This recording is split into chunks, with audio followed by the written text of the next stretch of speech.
Hello, I'm Michael Pierce, and this is The Human Condition. Let's talk about ADHD. ADHD exists in adults, and it exists in kids, and it even exists in the elderly. It even exists in our pets. There are several causes of ADHD that are root causes by my lights, and I think that it's important for us to talk about the real root causes instead of just medicating it away with speed. The medications that are out there can be great for certain kids, and they can be great for certain adults for a while. But they paper over the real problem. And so I think that we really want to find what is the root cause. So let's talk about it. One of the things that has been big in my life with the patients I've treated for years and in my own family has been food additives.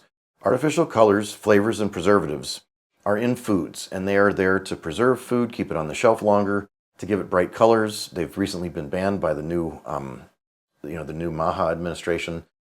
They are preservatives, colors, flavors, and they're awful. They really can cause some kids to jump off, the deep end. The difficulty with these foods is some kids are more sensitive than others, and it depends on your methylation rate, and it depends on your genetics, it depends on your rate of burning carbohydrates. It's just a lot of genetics.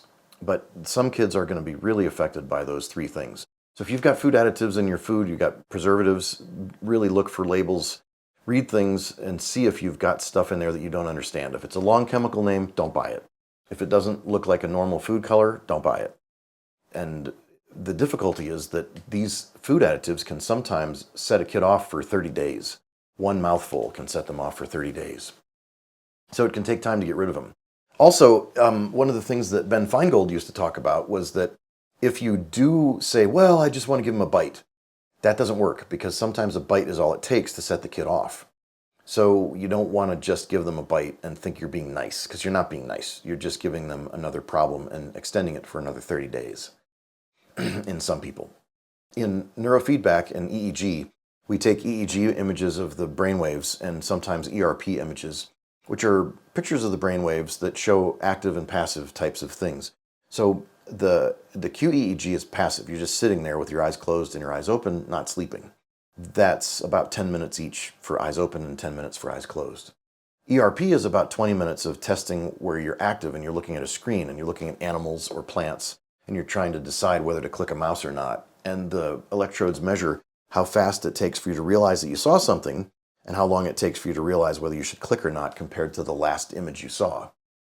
It also measures how fast your fingers are, how fast your brain is, and how much voltage comes out of different spots of your brain. That's highly important because we know what normal is with normal databases. Those databases were pioneered by Yuri Kropotov, and you can look to our channel to see him in the future with an exploration of his latest third book on ERPs. He's the world expert from St. Petersburg on ERPs in humans. Event-related potentials, that is. When you take a picture of the brain's waves, sometimes you can figure out how to do neurofeedback. You don't always need a QEEG to do neurofeedback, but you can do it with an EEG, you can do it with symptoms, you can do it with just a person's symptoms and very carefully asking them and observing and seeing how they act and deciding where in the brain you want to do different things.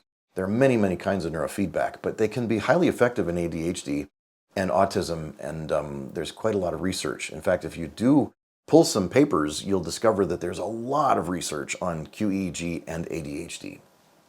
In fact, in the profession of psychiatry, where they prescribe drugs for mental illness and mental conditions, they have something called pharma-QEEG, and that's where they use an EEG to look at the brainwaves and figure out if a child would or an adult would benefit more from a speed-like drug that's a stimulant, or whether they would benefit more from a low-dose anti-epileptic drug that might help stop discharges that are similar to epilepsy, but not epilepsy. And so that's kind of a novel approach. I like to take the root cause approach and try to figure out why does the child have slow waves, and can we address those with food? Can we address those with removing lectins and elimination diets? Can we measure their toxins and find out if there's a toxic burden that might be causing this? Heavy metals can cause some of this. Pesticides can cause some of this. The retention of aluminum can cause some of this. So we want to look at glyphosate exposure. We want to look at even cloud seeding. That's got aluminum in it. It's been measured. It's not a conspiracy theory. We know it. So that stuff's been measured. We can measure as it falls on your car. It's a real thing.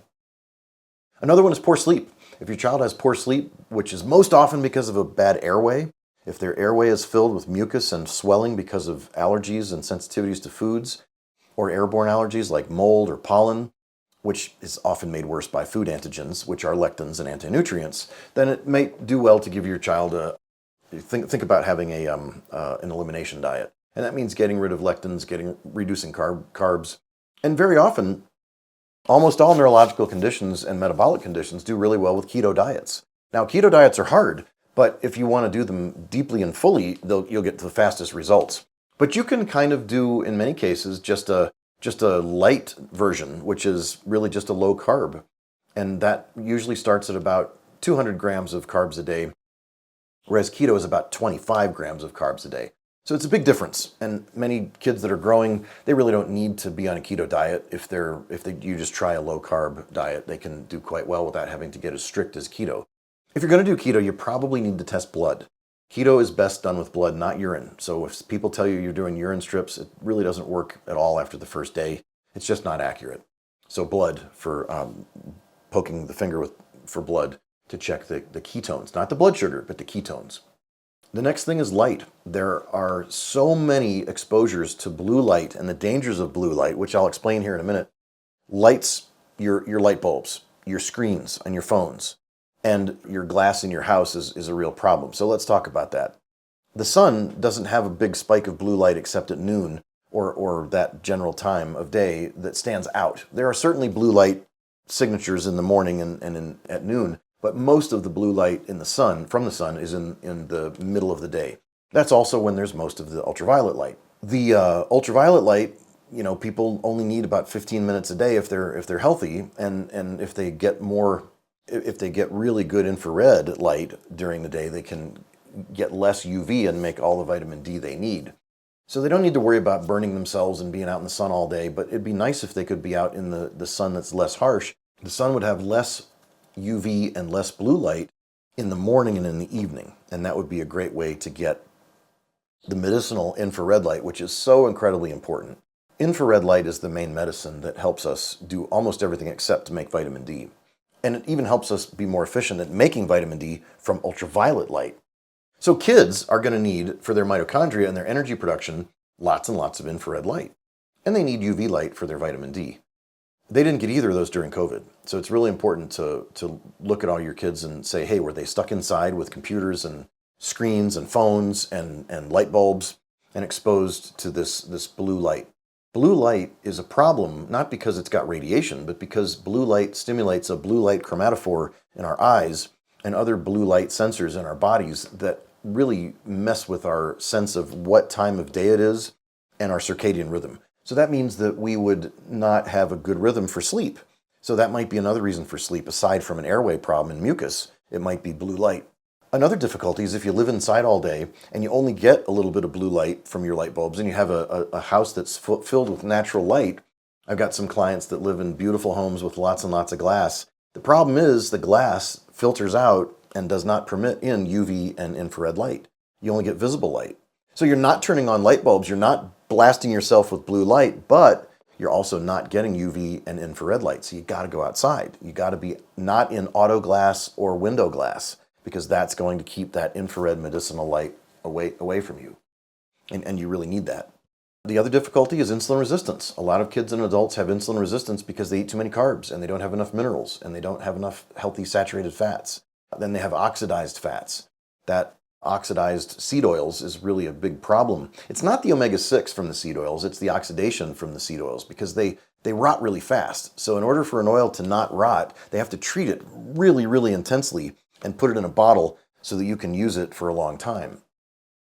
That's not the case so much with other fats like bacon and butter. You can leave bacon grease in your cupboard for 3 months and non-refrigerated in a covered container. You can leave butter out and you can leave eggs out and they don't go bad if they're right from the farm.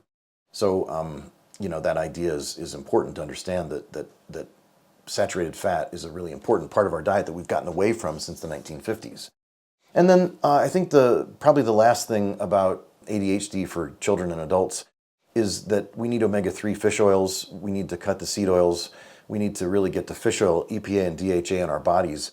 because that's extremely important. That's a factor that's a big deal, and it helps stabilize membranes in the brain. So EPA and DHA are extremely important. You can't just take fish oil, in my opinion, because our livers only convert fish oil omega-3 into EPA and DHA, the usable molecules, about 5%. So you really need to read the labels and look for the label to say EPA 300 milligrams or DHA 300 milligrams or something, and get more than 300 milligrams a day, in my opinion. People ask me, is it dangerous? You want to find a fish oil that's been checked for heavy metals, because that does exist. That's very important. Fat-soluble vitamins like A, D, E, and K, and omega-3 fish oils, EPA and DHA, these are mild blood thinners, just like a few herbs are mild blood thinners. So once in a while you might find yourself getting a bloody nose, and if you do, then maybe you have to cut back a bit. But I don't think these things are dangerous, and in fact these are foods that are very safe for pregnant women and for children and adults and nursing mothers. They take foods like this all the time, and they eat them when they eat fish, and we do want to get hair tests to look for heavy metals. Several sources of people are saying that heavy metals are really clearable quite easily, that when humans are healthy, we clear heavy metals quite readily, whether you're pregnant or not pregnant. So I'm not saying we shouldn't be concerned about heavy metals, but the average person that receives heavy metals from volcanoes and circulating in the air and that kind of stuff is not going to have a big problem. But if there's an industrial, commercial, or building site near you, or you've got bad water, then it's a big deal. And the same goes for fish. If you're eating fish and you're not checking out your own amount of clearance of mercury from your hair and from your urine, I like to use Quicksilver Scientific from Colorado. It's a great lab test for mercury. And then, of course, hair in general is great for heavy metals. It's not perfect, but it's pretty good. And there's no good test for aluminum. So last, if you got aluminum and you think you got aluminum, there's no good test for it. You can do your hair, but you're not sure because it's not always reliable. You might consider taking some Fiji water or some kind of other water that is a silicic acid water, because specific waters that have silicic acid are very good at removing aluminum, and sometimes people feel better right away. So you might notice that sometimes helps kids with ADHD. So that's our ADHD video. Thanks.